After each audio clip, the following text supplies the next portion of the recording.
नमस्कार प्रेक्षक मित्रांनो. तर आजच्या भागामध्ये जे पत्रकार असतात ते पत्रकार जाधव साहेबांना त्यांना विचारत असतात, आता नक्की तुमचा पुढचा पाऊल काय असणार आहे, तुमचा पुढचा निर्णय काय आहे.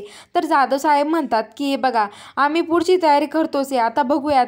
जर आता आमचं काहीच नाही, अजून कोर्टामध्ये गेल्यानंतर वकील जे सांगतील आम्हाला ते करावं लागेल आणि ही केस आता कोर्टात गेली आहे असं जाधव साहेब म्हणतात. तर आता पत्रकार म्हणतात की पण तुमचं जे पुढं घडत चालेल ते आम्हाला सगळं काही कळवत राहा. तर लगेच जाधव साहेब म्हणतात की हे बघा, आम्ही तुम्हाला जे पुढं घडेल ना ते सगळं काही सांगू, पण प्लीज तुम्ही आता जा, याच्या पुढं आम्ही तुम्हाला काहीच सांगू शकत नाही, आता आम्ही जातो.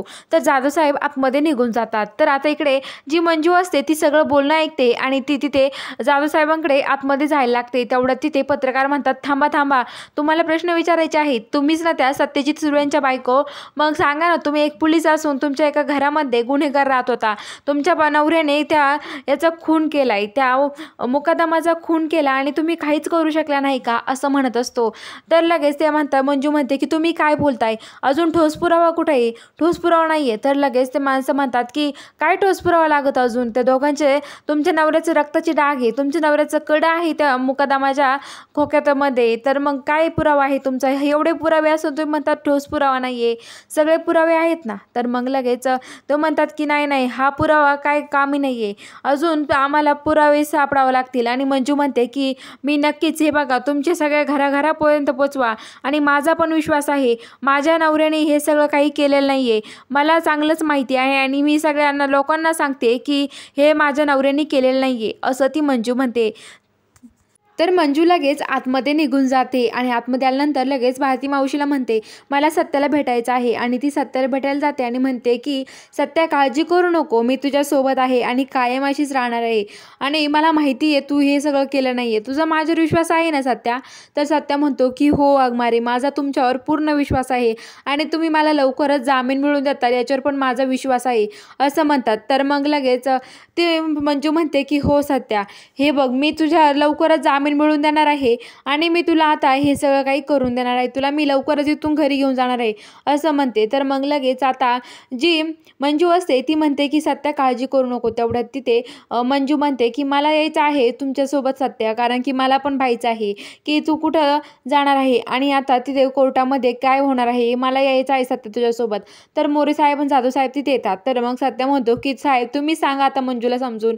तर मग लगेच मोरे सर म्हणतात, हे बघ मंजू, तुला आपले काही नियम माहिती आहेत, त्या नियमानुसार आपल्याला वागावं लागेल आणि तुला काही सूट देता येणार नाहीये, तू इथे थांबणं जास्त वेळ गरजेचं नाहीये, बरोबर नाहीये, हे कारवाई होईल तुझ्यावरती, जा तू मंजू.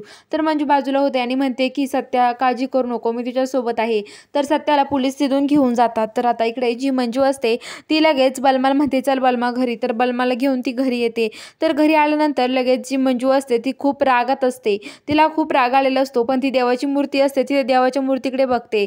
तर लगेच ती म्हणजे तिथे जाते आणि देवापुढे हात जोडते आणि म्हणते की लवकरच लवकरच सत्य माझ्या नवऱ्याला घरी येऊ दे, असं म्हणते. तर मग आता लगेच ती देवापुढे हात जोडते आणि म्हणत असते की जर हे बघ देवा, मी तुझं एवढं सगळं करून सुद्धा तू हे करत नाहीये, माझ्या नवऱ्याला सोडत नाहीये, माझ्या नवऱ्याने काही केलंच नाहीये.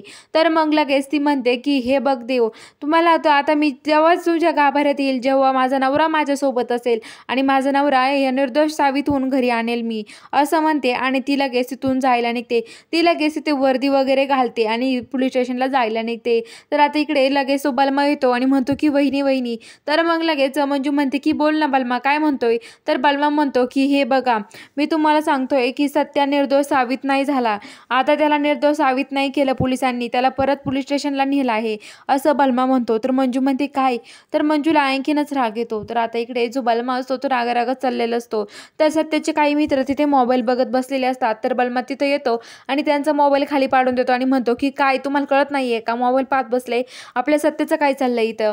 तर मग लगेच ते मोबाईल घेतात आणि लगेच तिथून एक माणूस रोडनी चाललेला असतो. बलमा त्याच्या मागे पळत जातो आणि म्हणतो की थांब थांब थांब, सापडला सापडला. ते खूप पळतात पण तो माणूस म्हणतो की काय करताय तुम्ही. तर लगेच तो म्हणतो की सोड बलमा त्याला, माझा मित्र आहे तो, अरे मास्क लावलाय त्यांनी, तो कोरोना आला ना त्यामुळे मास्क लावलं होता मी, असं म्हणतो. तर आता इकडे मंजू पोलिसांचा ड्रेस वगैरे घालते आणि पोलीस स्टेशनला येते.